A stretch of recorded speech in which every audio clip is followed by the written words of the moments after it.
Après, vous voyez, il y a un piège, hein, un piège qui est pas toujours évident à observer et dans lequel il est difficile de ne pas tomber.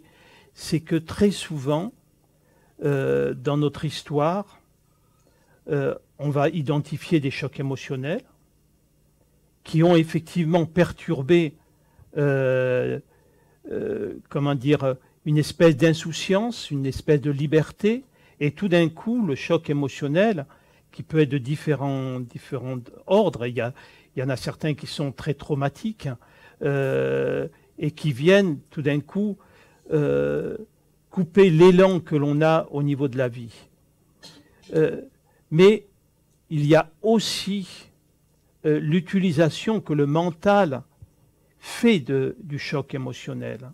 Parce que quand même, en tant qu'être humain, on a une complaisance à la victimisation.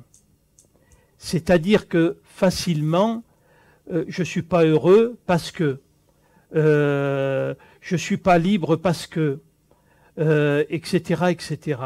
C'est-à-dire que on va parler d'un choc émotionnel, comme vous parlez, et c'est général, hein, je ne parle pas d'une manière personnelle là, d'un choc il y a 5 ans, on a plus de 40 ans. Comment se fait-il qu'on vient prendre d'une certaine manière prétexte à continuer à être malheureux? Vous voyez, et il faut pouvoir débusquer ça. Et ce n'est pas toujours évident. Parce que, effectivement, et quand je parle de ça, je parle d'une jeune femme qui était venue me voir et qui avait vécu un choc violent. À l'âge de 15 ans, elle avait subi un viol. Et donc, pour elle, le fait qu'elle ait subi cette violence traumatique, à partir de là, sa vie était finie. Donc, elle s'était repliée sur elle, etc., etc. Et on a travaillé un petit peu sur ça. Et j'ai voulu l'amener à un endroit, à un moment, et lui montrer surtout que son attitude de fermeture, de repli sur elle-même, n'était pas du tout en lien avec cet événement. Certes, il avait bien sûr marqué et touché beaucoup de choses chez elle, la confiance, bon bref. Mais sa structure psychologique, elle était là avant. Et le problème, c'est que pour elle, c'était cet événement ineffaçable qui faisait qu'elle ne pouvait pas être autrement. Et quand petit à petit elle a lâché et qu'elle a vu que cet événement, bien évidemment, avait une importance dans son évolution, mais qu'il n'était pas l'empêchement de pouvoir passer à autre chose, le choc émotionnel, le traumatisme, a pu être mis un peu de côté et plus au centre de sa vie. Et donc c'est pour ça que on peut avoir facilement tendance tout le temps d'accuser l'extérieur. C'est-à-dire, dans mon travail, il se passe ça, les gens sont comme ça, donc j'en ai marre de mon travail, etc. Il faut voir que l'événement, à part des traumatismes forts, c'est une notion de perception.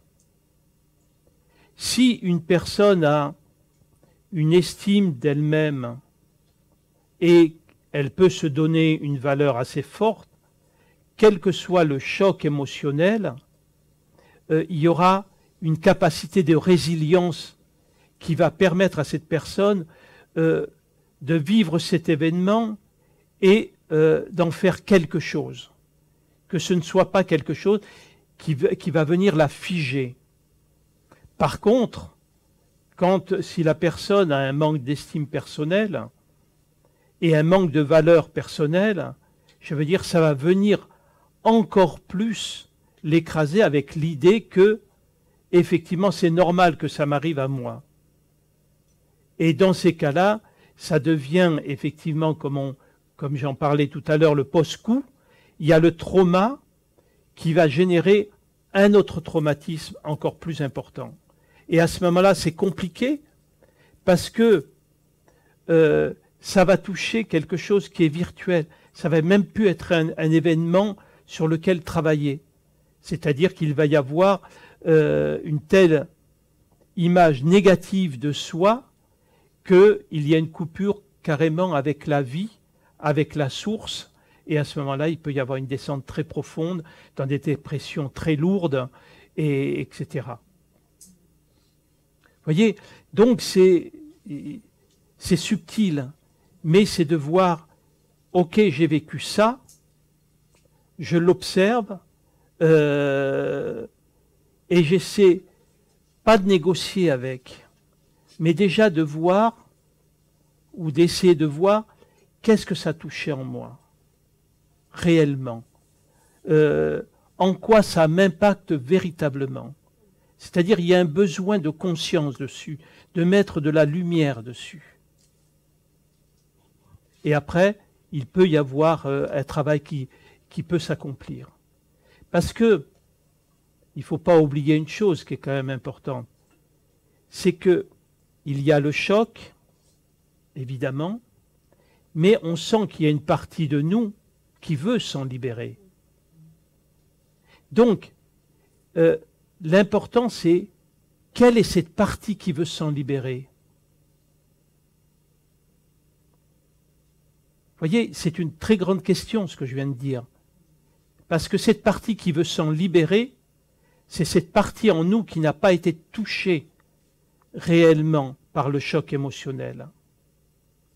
C'est ce moi profond qui se sent enfermé dans quelque chose qui l'auto-limite, mais qui ne se sent pas auto-limité. Je suis clair dans mon propos pour tout le monde? Hein? D'accord. C'est très important ça. Hein? Merci.